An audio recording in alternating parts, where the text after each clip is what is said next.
It's a lemon head. What's up, everybody? Welcome to another episode of Deep Thoughts. Welcome back. Here I am. My name's Adam. And it's a beautiful, beautiful spring day. It's Good Friday.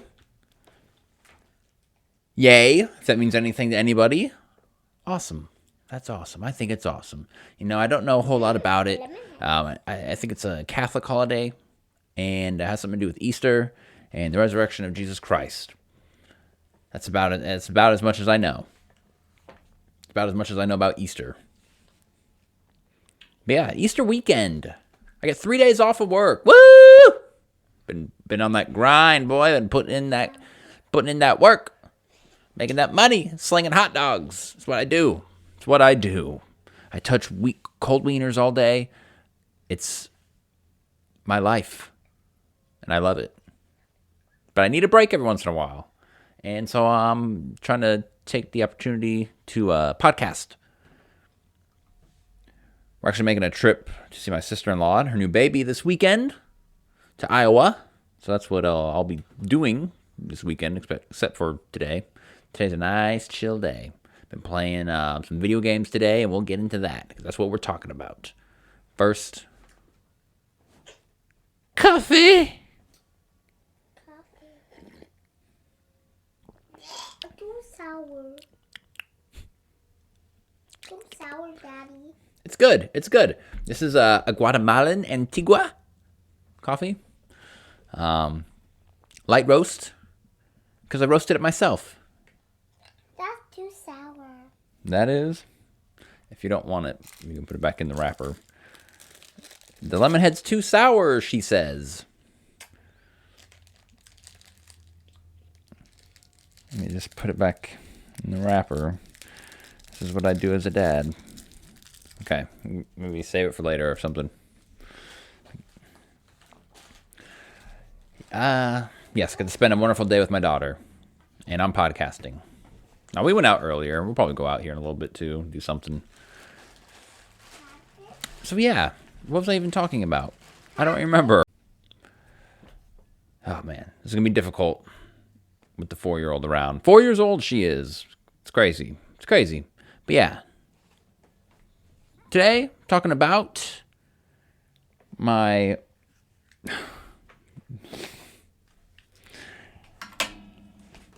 Today, we're talking about, I guess, my favorite video game series of all time, called The Elder Scrolls. Good old nerd stuff. Hold on one second. Okay. Had to fix the camera. Also, I had to flip the thing around that shows me, because otherwise I'll look at that the whole time instead of the lens.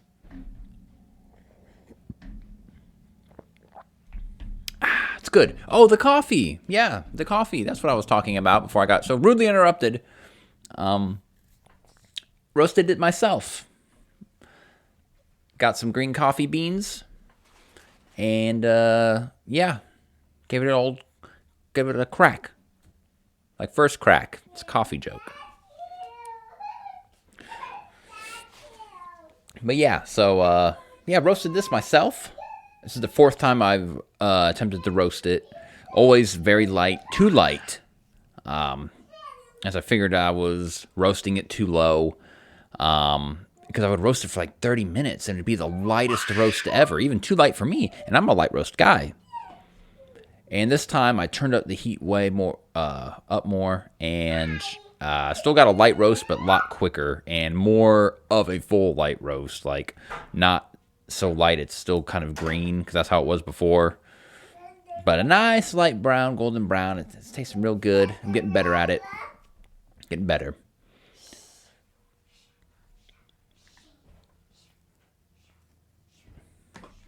But yeah, talking about the Elder Scrolls. Oh boy, this is off to a great start. Talking about the Elder Scrolls, some nerdy stuff. It's my favorite game series of all time. I think I said that already. Very close to like... Now, see, my favorite video game character of all time and my favorite game of all time is Donkey Kong. That's my favorite character. The favorite game is Donkey Kong Jungle Beat, the masterpiece. I'm sure nobody's heard of it, but that is my favorite game of all time. And it's kind of weird because then a very close second is The Elder Scrolls 3 Morrowind. Very, very vastly different games. Although Donkey Kong is my favorite video game character, I wouldn't say that Donkey Kong series is my favorite series of all time because it's, I don't know, it's kind of different. I mean, there's, the Donkey Kong Country games and then DK64 and the Donkey Konga games, and it's just a little bit more broad. But yeah, the Elder Scrolls has to be my favorite series of all time. It's so amazing. It's so amazing, and I've been on an Elder Scrolls kick lately, and hence this podcast that I'm just winging off the top of my head. If you couldn't tell, I've been itching to talk about Elder Scrolls. I've been listening to Elder Scrolls podcasts, and it's just got me so hyped for it, and remembering why I love it so much, and thinking about why I love it so much, and my history with it. So I'm gonna podcast about it and bore people to death. That's what I'm gonna do.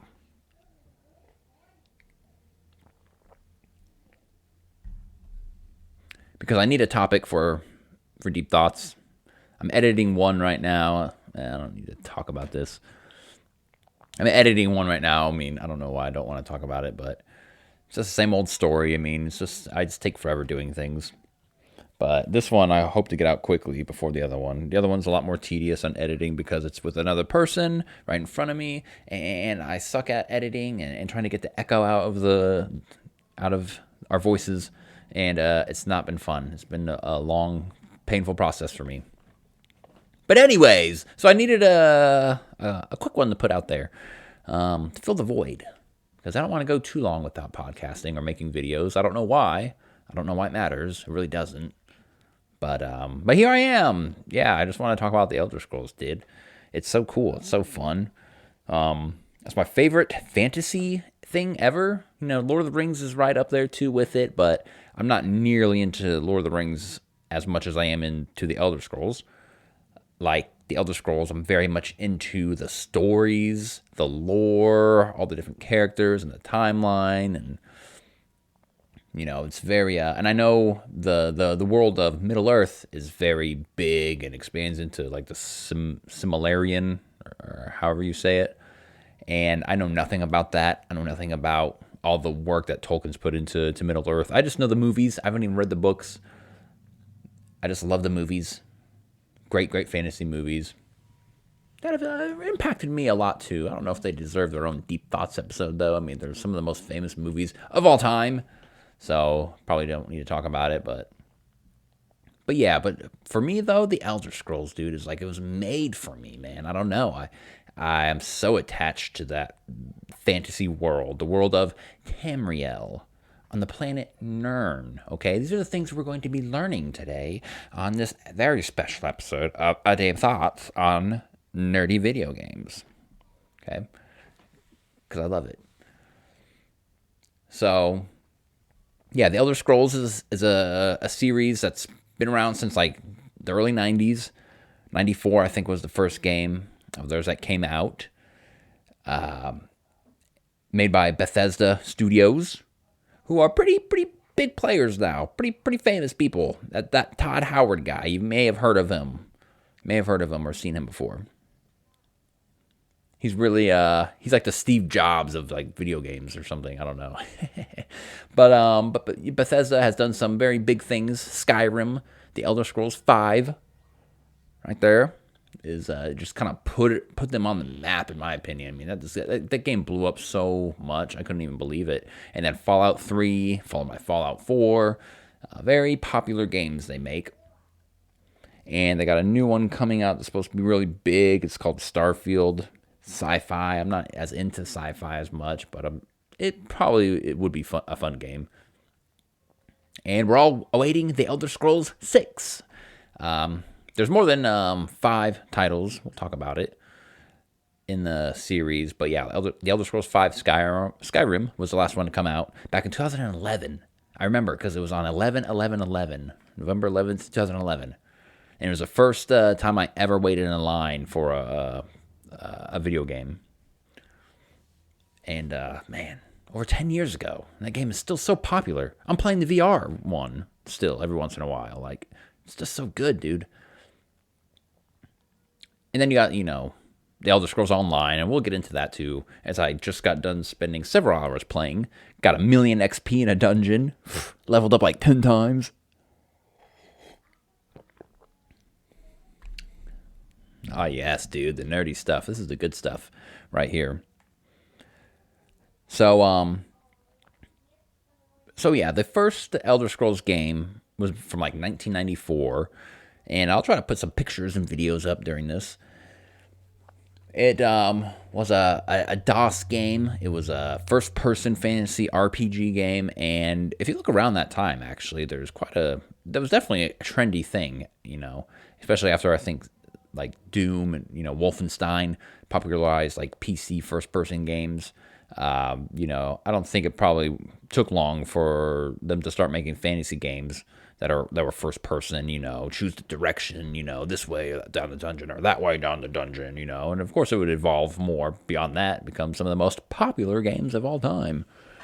But yeah, Elder Scrolls 1 Arena was one of those fantasy first person games that was getting in on that action.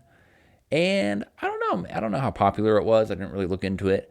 But it must have been popular enough to spawn a sequel.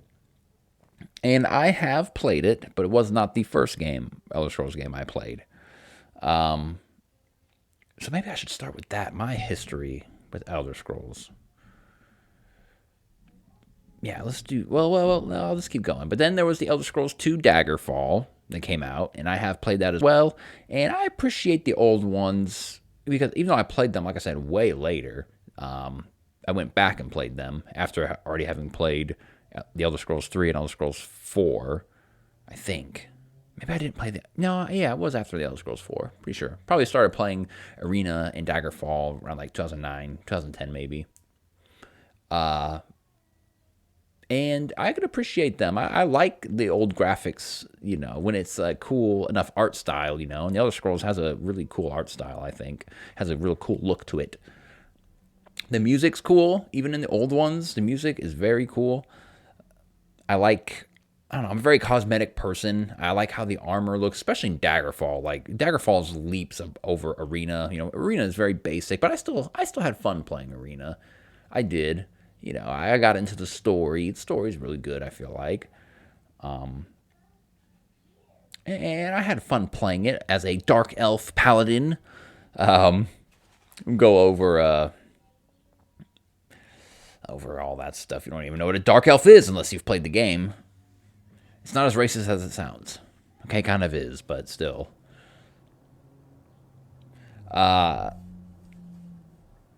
Yeah, so I don't know. They have to have their charm for sure. But Daggerfall is really a cool looking game. I don't know. Just all the armor looks so cool. I like even just like the little things of killing an enemy and then picking up gold off their body, and it makes a little cling ching ching noise or whatever when you're grabbing the coins and putting them in your inventory. I don't know. I like little stuff like that. Like I said, I love how the cosmetics look, the armors look. Which would become like staples throughout the whole Elder Scrolls series, really.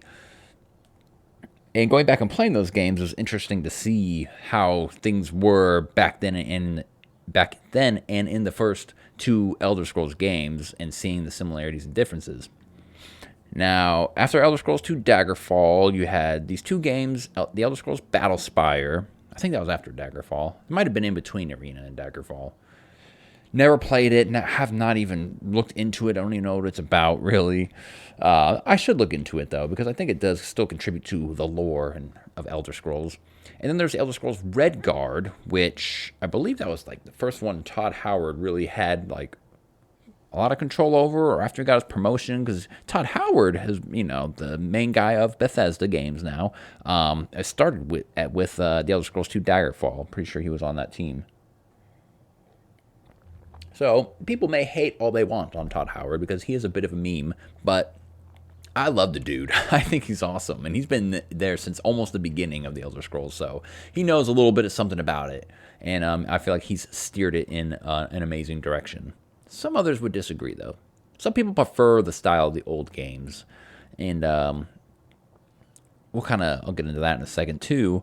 But yeah, there was the Elder Scrolls Redguard, which is about a specific race in the game called the Redguards, who are from the land of Hammerfall, and which is you got like the Akavir.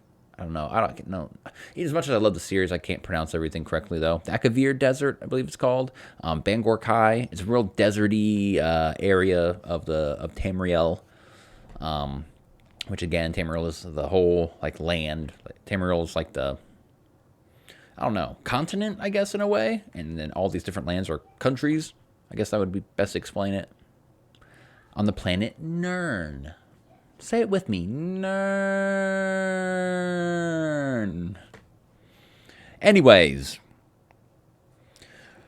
so, and then the Behemoth came out, and really, I think, started to steer the direction of the series.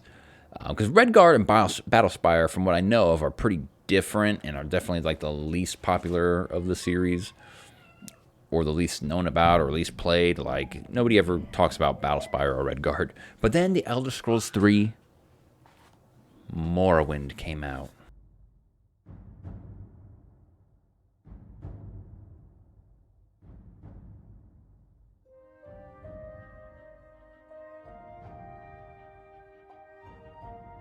And changed everything.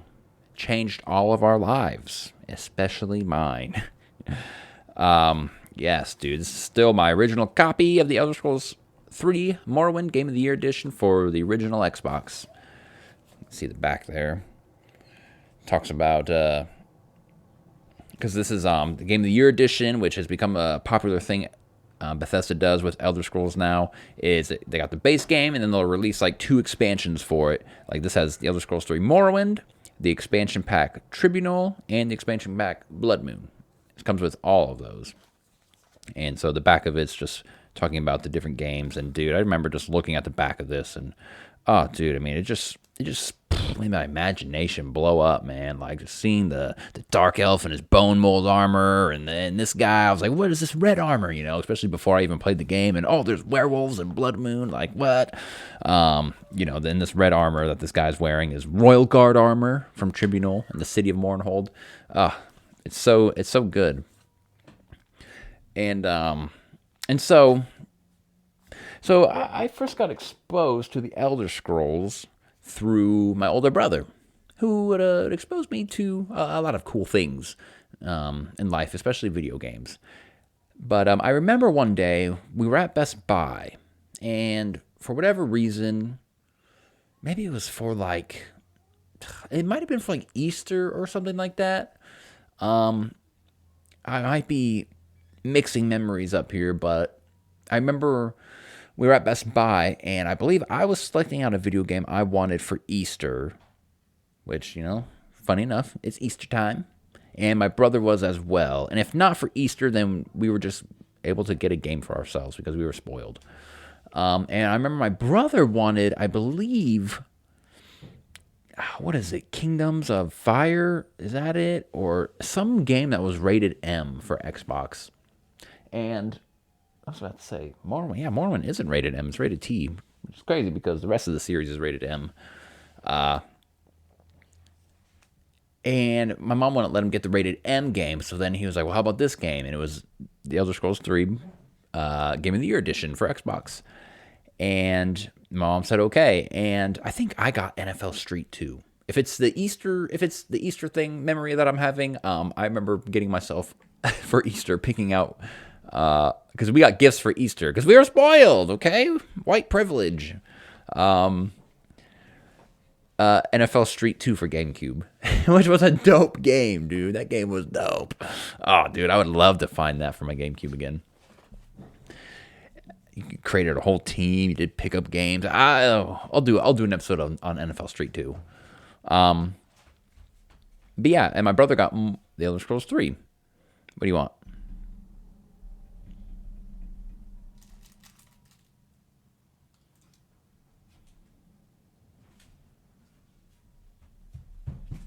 And my brother got the Elder Scrolls 3. And I would as I would usually do, I would bother my brother and I would watch him play video games. I'm always somebody that liked watching people play video games. All right. Interruptions from the little one. Yeah, I would watch my brother play video games. I loved watching people play video games, and that's why I'm so addicted to Let's Plays now to this day, and watching people play video games on YouTube. But I loved it, and I would watch my brother play Morrowind, and dude, I just fell in love with it. It was like watching like a fantasy movie. You know, he had his character that he created and the armor that he was wearing, and he was going in these cool looking caves with glowing blue mushrooms and stuff, and oh, I just loved watching him play, and it just like I said, it really impacted my imagination, honestly. And I would just imagine, like, if I had that game, like, what character would I make and what he would look like and the things I would do, because I picked up very early on this game's freedom that it gave you. It gave you lots of freedom to just wander around cities and break into people's houses or murder people or don't murder people.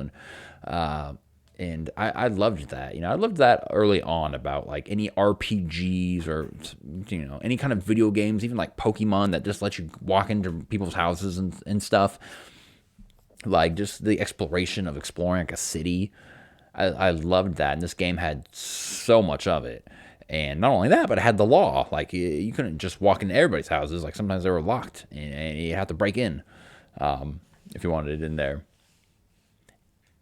But yeah, and so finally, I did get it. I got it for PC, and I totally squandered that because the PC version for any Elder Scrolls games is definitely like the one that you want, because mods have been very popular now in the Elder Scrolls series, and mods allow you to modify things. And so Morrowind early on started that. Pretty sure they must have been the first probably to start that, and it came with something called the construction set, which I don't know.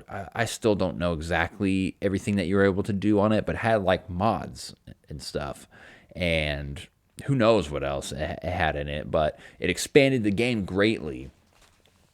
Now, when I got this game, this was about 2003, I want to say, maybe early 2004, probably like 10 years old, and I did not know how to RPG.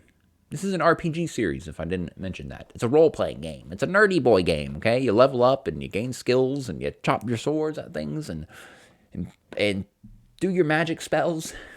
It's great. But I had never played an RPG before. I was very dumb. I was all about Nintendo. I was playing, just things like Super Smash Brothers Melee or Donkey Kong Jungle Beat, Donkey Konga. Actually, I didn't have Donkey Kong Jungle Beat yet, but anyways, I didn't play games like this. So I loved the exploration part of it when I got this game, and I created an orc. That was my first character ever. His name was Berserker. I have still never made another orc to this day. I don't know why, but I definitely, when I would envision what kind of character I would make while watching my brother, I did exactly that. I told myself, I'm going to make an orc character. His name's going to be Berserker. And I made an orc character named Berserker. After a unit that you can have in Warcraft 2 called Berserkers. Because that was the only way I was like familiar with orcs, was Warcraft 2 and Lord of the Rings, which I had just seen probably very shortly before I got this game. So I don't know. I knew about orcs. I liked the orcs. They were cool. But that's the character I made, and I would go around exploring and dying all the time very easily. I didn't understand how to level up or get stronger. I didn't understand it. So I asked my brother. I was like, "Well, how do you level up and get stronger?" And he was like, "Oh no, read books. You can get skills leveled up from reading books." He didn't even explain to me how you actually play the game. Reading books and getting skills is such a rare thing that happens in the game. But so I set out to all these different bookstores, picking up and reading. You don't actually read it, but you can, which is really cool about Elder Scrolls. They actually have books in the game that you can read, and it tells a lot about the history and the lore and all that.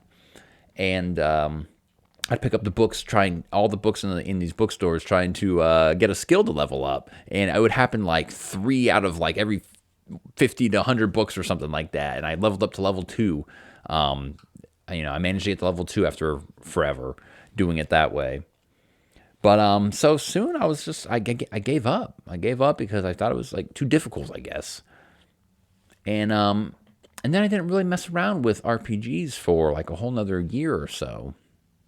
I ended up giving away the PC version to my friend. But I think that might have been after I got the Xbox version, though. But anyways, that was my first Elder Scrolls experience. But then I got into a little MMORPG called RuneScape, like all the other 12-year-old lads back in 2005. And this taught me kind of how to play RPGs and the concept of doing a skill over and over again, chopping wood over and over, or fishing over and over, using your sword over and over. And then that's how you gain experience, and that's how your skills leveled up, and then you would in turn level up. And then I became enamored with the RPG, just in general. And it's still one of my favorite types of games. There's nothing like a good RPG, man.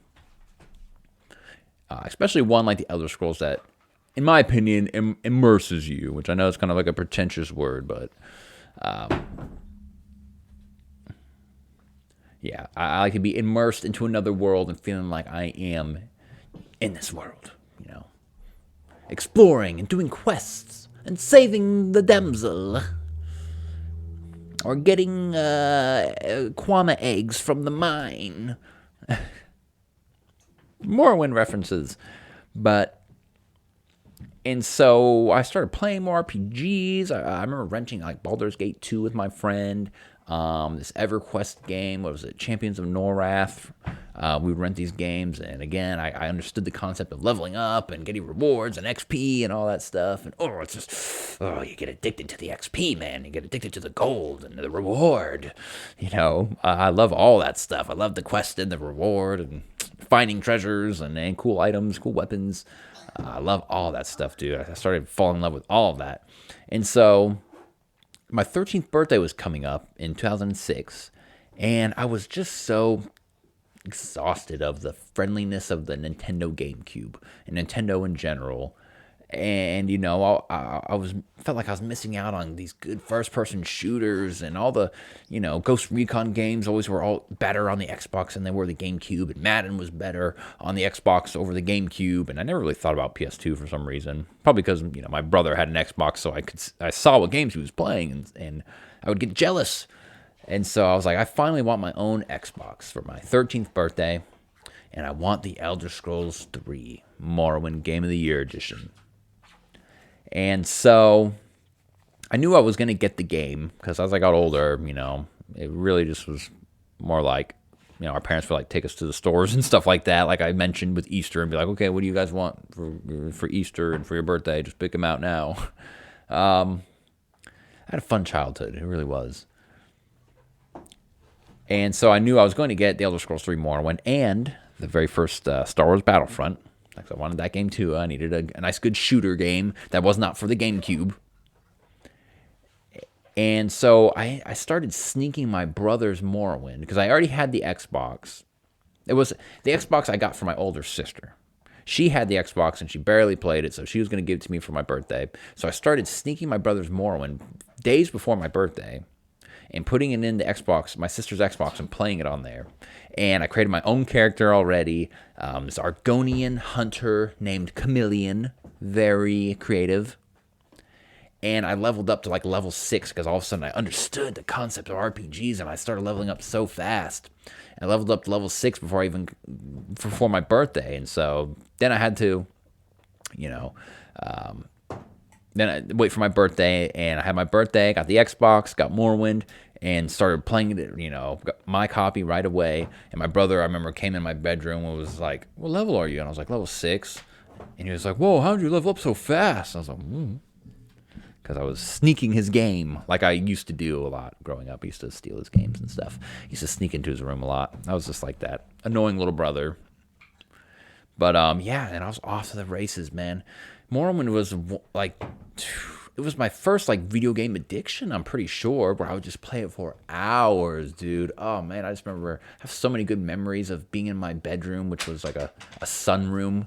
And so, I got to see the beautiful, sunsets right there, and I'd just be playing Morrowind for hours and until, I could smell dinner cooking because the kitchen was like right on the other side. And just listening to the music in this game, dude. Morrowind was just the best. The music and the exploring of the world just made for some amazing, beautiful memories for me.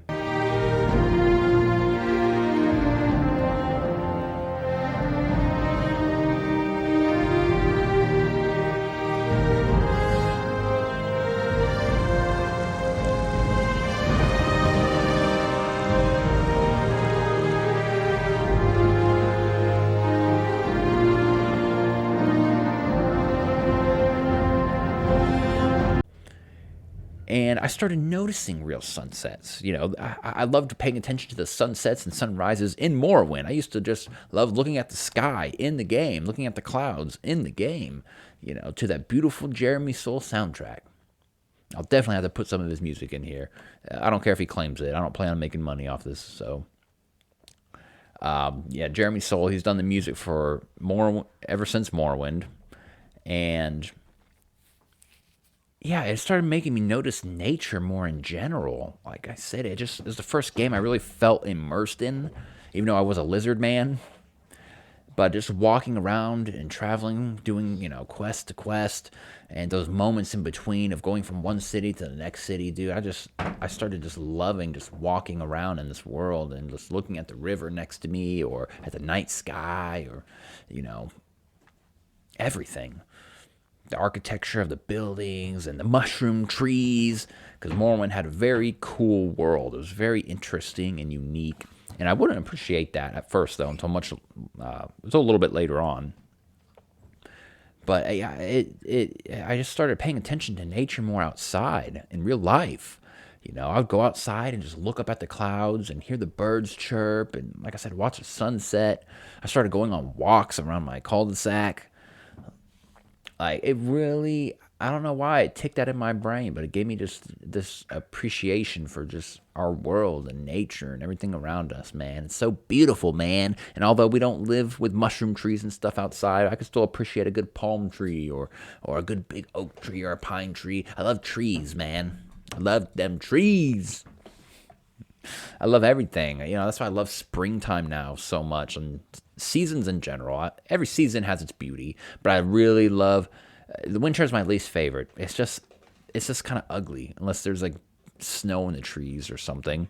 But when it starts to turn spring, dude, and you get this beautiful sun, and you start to see like purple flowers pop up, and the grass is looking just greener, and oh, I love it, dude. I love it so much, and you start to hear the birds come out and chirping. Man, I just have such a love for all that now. And I feel like it really started with Morrowind, dude. I don't know, just a combination of that game and being 13 and hormones and stuff. I don't know, maybe a little extra estrogen in me or something, maybe a little girly. I'm not sure, dude. But I loved it, man. I loved everything about the game. And like I said, it's the first time I really gamed, dude. Like, I would stay up so late playing this game on school nights. I even stayed up for like 24 hours because of this game for the first time ever without drugs. Later on, it would be because of drugs. But I remember playing it just so late into the night until like my dad was going to get up for work, and I had to pretend like I was asleep when he got up for work because he'd be in the kitchen doing his coffee or whatever, and like I said, it was like attached to my bedroom. And so I had to wait for him to leave, and I started playing again until I had to get ready to go to school. And I just remember being so tired at school, like so tired, dude. But yeah, man, just 8th grade, man, it has such good memories just because of Morrowind. The story is so rich in it, and I remember playing through the main story of Morrowind and stopping in the middle of it because I was kind of like, it's kind of boring. I want to go do other stuff, which is the great thing about the Elder Scrolls games, especially Morrowind, and everything after Morrowind, is that you don't have to just do the main quest. Because there's a world that you're, in and exploring, and cities you're going to. There's no like, oh, you're in level 1, then you're in level 2, then you're in level 3. More interruptions. I need to get comfortable, yo.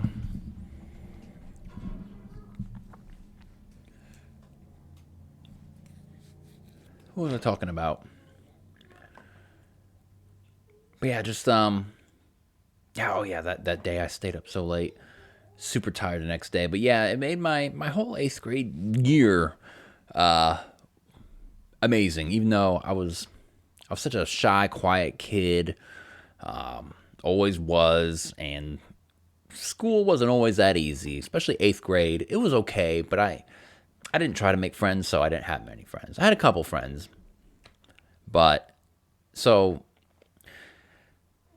I'd go to school, not enjoying it so much, of course. Like most people, don't enjoy school. It's normal. But I really, there's an extra flair on it for me that I just dreaded it. But yeah, I just dreaded it, and I couldn't wait for it to be over with, so I could come back home and play that sweet, sweet Morrowind, baby. Oh, I loved it, dude. I loved it so much. Played it so much. But yeah, the story, that's what I was talking about. The story is so good, but I didn't appreciate it at first, so I started going off and doing all these other things. I mean, they got all these other quest lines, they call them, that you can do for different guilds, They got the Fighters Guild, the Mages Guild, and you got the Morg Tong, which I absolutely loved. It's like an assassination guild, so all your quests have to do with going and assassinating somebody in an honorable way, okay? They're not like the Dark Brotherhood, which is also an assassination guild that you couldn't play in Morrowind, but they play a role in the story of Tribunal, the expansion pack to Morrowind. But yeah, I was just so into all the side quests. And then I came back around to the story and continued it again, and then I just got sucked into it. I started really paying attention to it. And it's got this really neat story where you get off this boat, you are a prisoner, and you talk to this guy who belonged to this old guild or whatever you want to call it, called the Blades. His name is like Cassius something, Cassandus or something, I don't know. An imperial fella, which is just the normal white people in the game. Should I go over the races? I will in just a second. But he has you do these missions early on. I can't quite remember, but it ends up being that you are possibly the incarnate of this thing called the Nerevar. And this Nerevar was a great warrior guy who battled these two or this one Daedra. It is all a little bit fuzzy to me. Daedra Lord guy. This makes no sense to anybody who doesn't play the game. But the game has all these gods and they call them Daedric princes or princesses, and they got these powers and stuff, and they're usually evil people, but there's also good gods too, and there's bad gods, typical stuff, typical mythology and stuff like that. And there's this guy named Dagoth, and he was a big bad guy, and the Nerevar fought him for the people of Morrowind, who are called the Chimer, or also known as the Dark Elves. And so he was this big hero, and basically Dagoth is back at it again, and so you are the incarnate of the Nerevar, called the Nerevarine, and you have to go kind of proving to people that you are the incarnate, because lots of people don't believe you. Almost like a Jesus thing, if you will. And so you have to prove to these people all across the lands that you are the Nerevarine, and so they can accept you, and you get these items in the game that you need to defeat Dagoth. This hammer called Sunder and this dagger called Keening, and you go fight Dagoth in the heart of Lorkhan, and he's like unbeatable, but you basically have to attack this gigantic heart in this mountain in Red Mountain with the Sunder and the Keening, and that's how you defeat Dagother, dude. It was riveting. It was riveting, I'm telling you.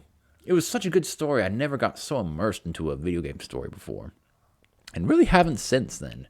I loved it. It was so great. And of course, as you progress, I mean, you go through the stages of people like they hate you because they think you're this false prophet, to you prove yourself. And then throughout the rest of the game, because again, what's so great about these games is you can continue to play them after beating them.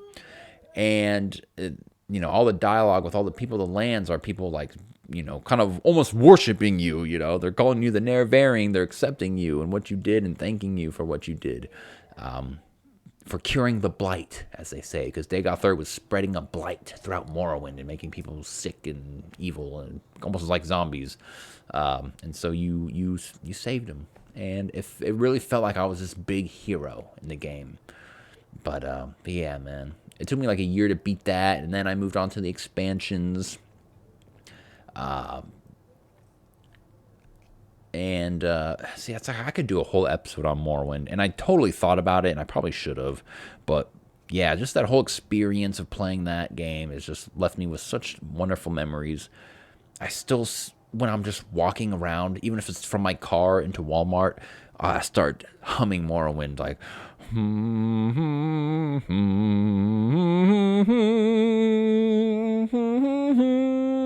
Dun, dun, dun.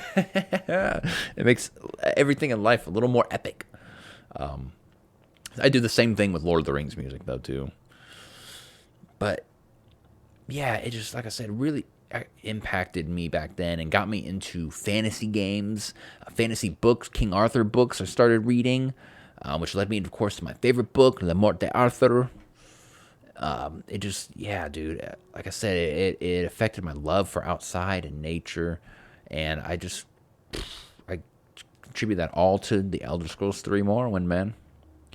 And so, that was in '06 when I got that game, and Elder Scrolls 4 Oblivion had just came out. And I thought it was cool because I saw the Elder Scrolls 4 in a Game Informer right before it came out. And to me, see, like I said, I didn't have a lot of friends, and I wasn't at least on spaces on the internet that discussed these things. I'm sure they existed in the early 2000s, forums and stuff, but I didn't know about any of that. So to me, like, the Elder Scrolls was me and like my brother's game. Like, that's it. Like, nobody else knew about it. But I remember in 8th grade when Oblivion came out, 2 kids in one of my classes were talking about how awesome Oblivion was and what they were doing. And I remember I interjected even. I was like, oh, I haven't played that, but I play Morrowind. And this one kid goes, Morrowind? Oh, yeah, that game was so boring. And I was so mad, dude. But then the other kid, this kid named Sean. I remember he was definitely a rich kid because he had a Wii, a PlayStation 3, and an Xbox 360. But he was the nicest, sweetest dude, and he was just like, well, I thought Morrowind was pretty good. But I felt so bad for myself for playing Morrowind still and not playing Oblivion. But it would prove to be my favorite one, anyways. But I remember seeing Oblivion in Game Informer, so it was like the combination of that and hearing those kids in class talk about it. I was like, oh, okay, other people know about the Elder Scrolls and they play Oblivion. And even the school I went to before that, I remember hearing kids talk about Oblivion when it first came out in 7th grade. So I knew, like, okay, it's kind of more popular. That's cool. And I didn't, so I started watching lots of YouTube videos of Oblivion, and I got really depressed that I didn't have Oblivion. It just looked so much better than Morrowind in every single way. The graphics and how medieval everything looked, because Oblivion takes place in Cyrodiil, the land of the Imperials. Like I said, every land is like a country with like a different race. And there's, I think, 9 races? Anyway, I'll just go over them real quick. There's the Dark Elves, who were the Chimer, but because of a curse, they were cursed with like ash for their skin. This is not racist, I swear, okay? It's even called the Ashlands in Morrowind. It's very ashy stuff, mountains, ash blowing in your face. And it gave them red eyes, too. They were cursed, basically. They were just normal elves, I think, before called the Chimer. And then they're cursed by Dagother or by Azura, one of those gods or goddesses.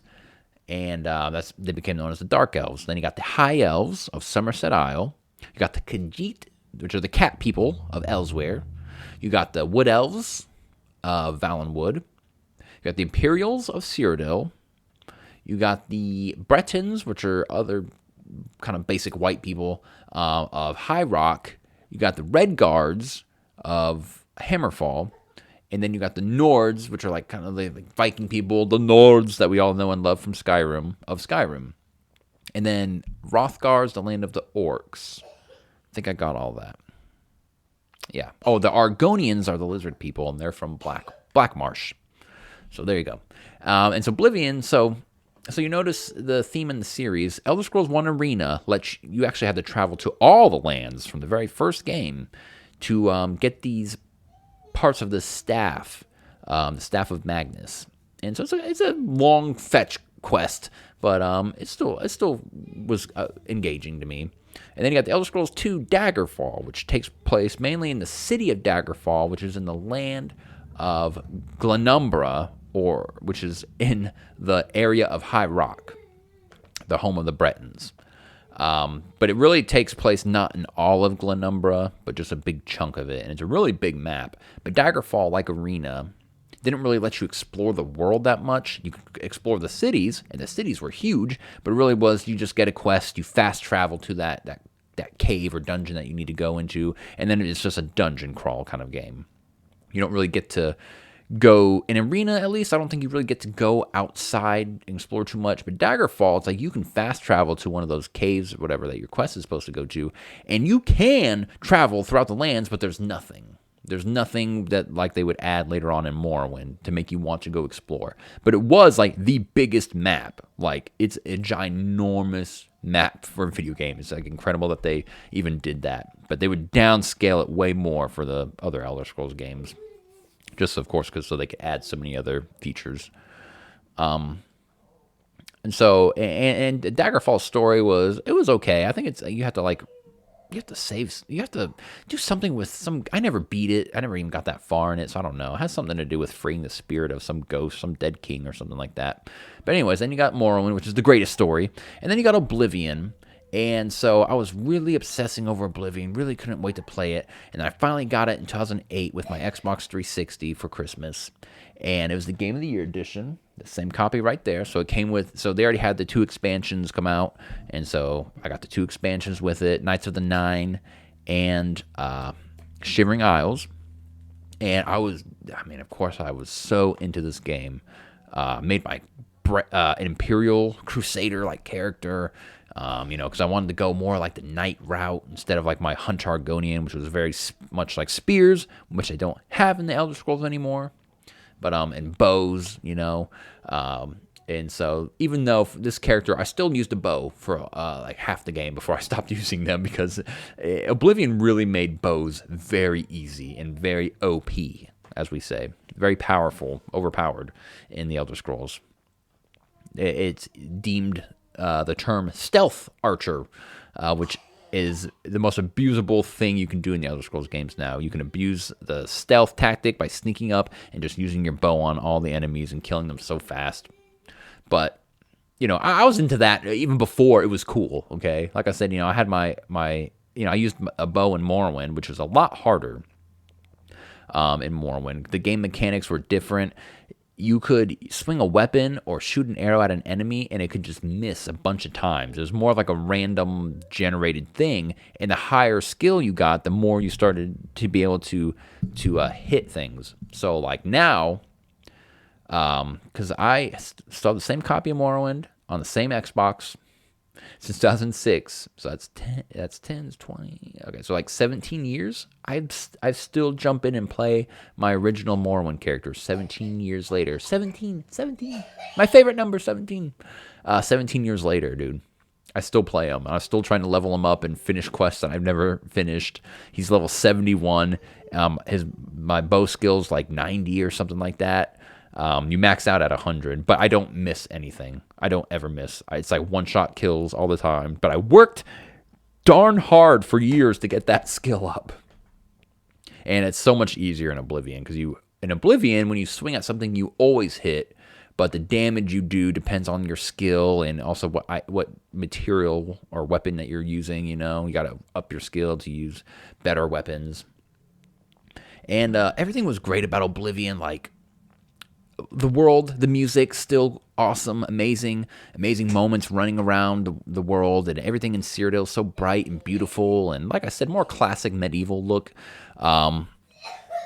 as opposed to Morrowind with the trees and the mushroom trees and stuff. And I'm probably have to end this. I think I'm gonna have to do a part 2. I'm gonna have to do a part 2 of this because I knew Morrowind was gonna take up so much time. And I could still talk more about it. But then I got Oblivion and loved it. Everything. I loved, the look of the armor and the weapons. And so since I had played Morrowind, to Oblivion, of course, the sequel, it gave me that sense of like, oh, what's different? What's new? And I really started to look forward to that with the Elder Scrolls games. And, this is what builds like the lore and the world of the Elder Scrolls is each game takes place and they tell you the time period, what year, what era. And so you're involved in all these things that are going down as history in a way, even though I don't think there's much mention of the Morrowind story after, like during Oblivion, but there are certain events that would be, or maybe not even events. I'm sure the events of past games like Arena, Direfall, and Morrowind have been mentioned, but I can't think of any instances. But it's mostly just that you're in this land. There's mentions of the other lands too, which builds the curiosity, especially having not had played Arena at this time yet.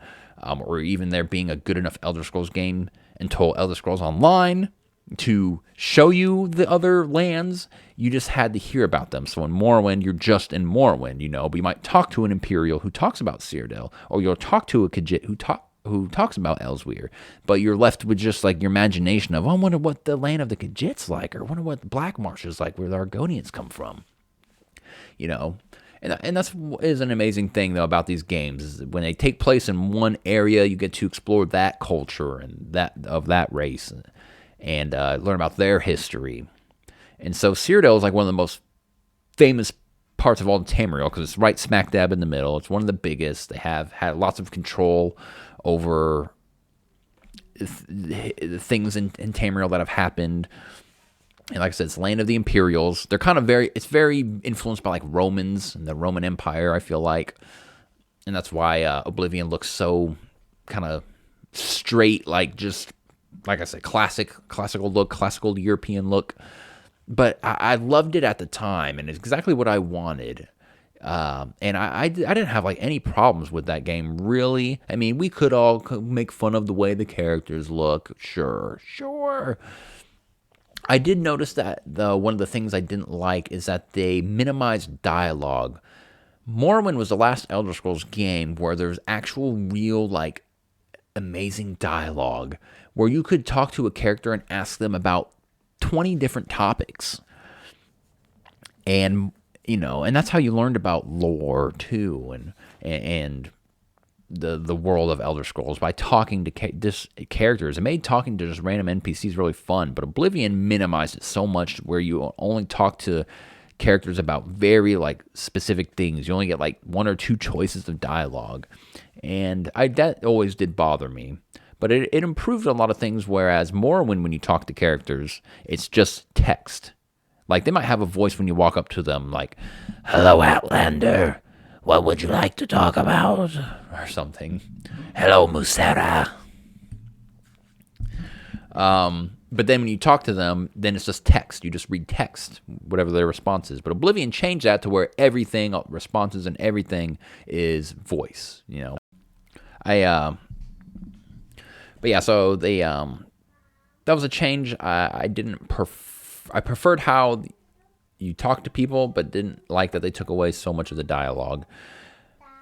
I loved I loved the fighting, even though it was a little less skill based, I guess. You could kind of appreciate what Morrowind was trying to do because, by swinging at something and only hitting sometimes, but the more you get your skill up, the more you hit them, and there was something very satisfying about that. But Oblivion is just funner to fight. It's funner to swing your sword, and they did an amazing thing where Morrowind you had to do one button to have your weapon out, and then hit another button to switch to your magic spell. But Oblivion, it combined them, and you could be slashing at something with your right hand and shooting out fire with your left hand, and it just made it so fun. So I have a lot of fond memories of Oblivion as well. I made an Oblivion YouTube video. Actually, I made my very first video I ever made was on Google Video, like 2007.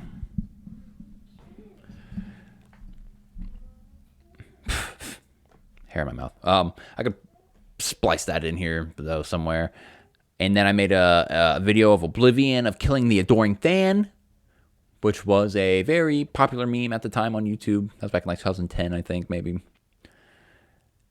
But yeah, I lots of fond memories traveling all of Cyrodiil and paying attention once again to the sunsets and sunrises and all the quests and getting all the armor and stuff that I recognized back in Morrowind.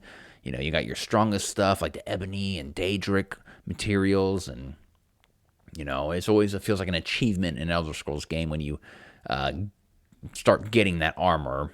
More so in Morrowind, because Morrowind everything became leveled in Oblivion. Like you fought a level 5 enemy when you were level 5, then you fought a level 10 enemy when you were level 10, and it started becoming easier in a way, which it was a change and I don't appreciate so much now. It's kind of, I like some things about it. So like, you're level 5, so all the items you're finding are level 5 items. And then when you're level 20, all of a sudden you're finding like dwarven armor or elven armor, more powerful stuff because you're level 20, and that's all the stuff that you find. So eventually as you level up, you will find the best armor and weapons because it will start appearing to you. Whereas back in the day in Morrowind, it's like you could be level 1 and be in a cave and stumble upon like a daedric helmet, and you could wear it. Now, you wouldn't get the most stat boost out of it if you didn't have a good like armor skill, like heavy armor skill, but you could find it, and it was always like finding treasure really in Morrowind because you had to really seek that stuff out because they were already placed somewhere in the game. It wasn't just loot that you're finding on enemies randomly. And so Oblivion made everything leveled and easier to get and achieve. But yeah, I do remember also in Oblivion that I exploited this glitch, the first like glitch I've ever found really in an Elder Scrolls game. Like there might have been some moments in Morrowind, but not too much. But the Elder Scrolls games since Skyrim have become known as buggy, glitchy games.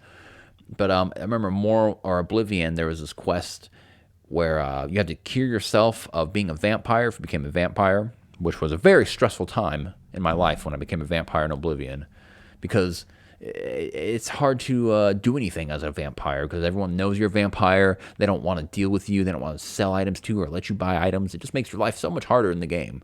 So I went through this long quest to cure it, and at the end of the quest, I cured this king's vampirism as well. It's a part of it, and he pays you for it.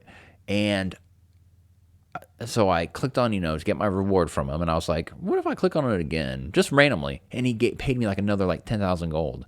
And every time I clicked on it, he gave me money every single time. And so I spammed the heck out of it just to get rich. I always felt bad about that, though, because in Morrowind, I became rich just through my adventures, finding emeralds and rubies to sell, and expensive items and stuff. But in Oblivion, I totally just glitched it. Used a glitch to get rich. But yeah, dude. I do love me some Elder Scrolls 4 Oblivion. But it was funny because as I started getting really into it, I noticed that the story wasn't as good. You're helping this guy, Martin Septim. He's like the nephew of the king who got assassinated in the beginning of the game. And you're just helping him follow through with this like prophecy.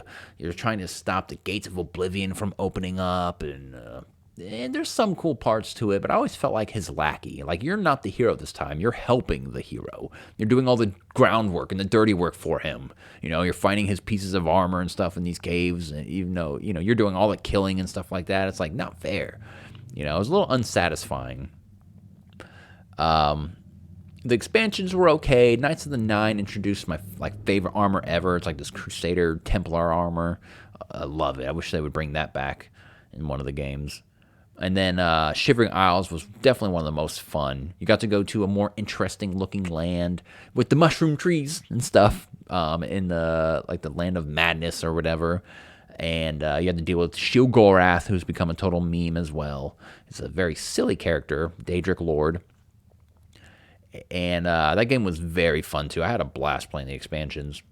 Maybe more so than the Morrowind expansions. Like Tribunal was pretty good in Morrowind. It all took place in one city, Mournhold, which was cool, and introduced the Royal Guard armor, which I really loved. I had a difficult time though because I screwed myself early on playing Morrowind, where Morrowind had all these weird intricacies. I hate that word. These like weird things where there's this armor that belongs to these guards called the Ordinators in the city of Vivec, where my favorite Elder Scrolls character, Vivec, sits in his temple. He's like a Daedric god guy. And like he was like that name was so like impactful to me. Like that's what my Halo gamer tag ended up being, Vivec. Vivec. So in these Ordinators, these guards in the city of Vivec have this certain armor, and if you wear it in front of them, they will attack you and kill you. And I think it was a bug or a glitch, or maybe it was meant to be this way. They will attack you and kill you on sight forever when you play the game. So every time I went to Vivec City, I got so powerful because I had to battle off all these Ordinator guards all the time and kill them all the time. And you leave, and they'd respawn when you came back. To this day, when I play that game, 17 years later, to this day, when I go to Vivec City, I am beating down those guards. They still think they can mess with the Nerevarine. What is wrong with them? But and so then I didn't know in Tribunal they have even more powerful Ordinators called High Ordinators, and it carried on over to the expansion pack. I didn't even wear, or maybe I did. I might have been, because that armor was awesome. I wore that Ordinator armor for a very long time. I think I wore it to Mournhold for the expansion, and I didn't know there was going to be Ordinators there, and they saw me, and so they proceeded to attack me throughout the rest of the game. So they were so powerful that I couldn't beat the expansion pack. I couldn't beat Tribunal right away because I just was dying by them all the time. Everywhere I was just trying to do these quests for the story mode and save all these people or whatever from these goddesses or gods. This god Sothasil, I believe. And their guards were trying to kill me every 5 seconds. So I left and I did the other expansion, Blood Moon, which takes you to this snowy island called Solstheim. And there's werewolves involved. And it had a really good story. And you get exposed to some of the Nordiness that you would find in Skyrim, because it's very close to Skyrim. And that was fun. And so I did that main story first, and then I was strong enough to go back and do Tribunal, and that ended up being fun too. You get these two amazing swords at the end of Tribunal called True Flame and Hope's Fire. Oh, they're some of the most BA weapons, dude. That's the other thing. Like the whole Elder Scrolls franchise has these artifacts or these Daedric artifacts or these special weapons and stuff that are very cool that they continue to have in the game ever since day one. Some of them since Arena, like some of these weapons still exist, like Goldbrand, I think. You got Dawnbreaker, you got Umbra. Man, like I said, it makes I don't know, it's part of the experience finding all of these things. I've found continuing to play the Elder Scrolls games. When I found the Umbra sword in Oblivion, I was psyched because I had gotten it in Morrowind too. So it's like, it's kind of cool to, when the next Elder Scrolls game comes out, you're like, oh, I wonder if Umbra sword's going to be in there somewhere. I wonder if there's a quest where I'm going to be able to find it. I wonder if they'll have the Mask of Clavicus Vile again, And it all has to do with, like I said, the lore of the game and who are these Daedric lords and these gods and goddesses and stuff. And it all has to do with the lore of the game. It's so much to it. I'm still learning about it. Like, I still don't know that much about it. But it does make, again, for just great world building, because it has a lot to do with the culture and what people from what lands, who do they worship. And so, yeah, man. But when playing Oblivion, though, I did start to think about Morrowind again. and how much I missed Morrowind. And so I started going back and playing Morrowind again. And like I said, I still jump in every now and then, at least once a year probably. After 17 years, man. I think I'm going to end this part, and we're going to do a part 2 where we get into Skyrim. Because after Oblivion, then I started finding YouTube videos of Daggerfall. Right? This was like 2009, 2010 maybe. And I don't know. I went through this phase, and I continue to be stuck in this phase of playing old video games. And so, like I said, I'm so like bad graphics don't deter me. Like there's other things that draw me into a game, and the graphics, and like I said, the look of the armor and the music and all these things that I was seeing in these Daggerfall videos like appealed to me to the point where I was like, dude, I want to find out how to play this game. And so I downloaded this emulator to play it, and it's totally free to play. And I got super into it for a while. It's a very difficult game though, so that's why, like I said, I got distracted from the main quest very quickly because the Elder Scrolls has always been known for that. And I started doing all these side quests, and it just became very challenging. I mean, Daggerfall had randomly generated dungeons, so it was always random. You couldn't just like look online and be like, I'm stuck at this quest. How do I get through this cave? Because that quest gives you a different cave like every time. And they would be in the higher level you were, the bigger that they would be in scale. And some of these dungeons, dude, you'd get lost for days. And that would keep happening to me. And I kind of started backing off the Daggerfall a little bit. And I just downloaded it again actually a few days ago as I'm on my Elder Scrolls kick.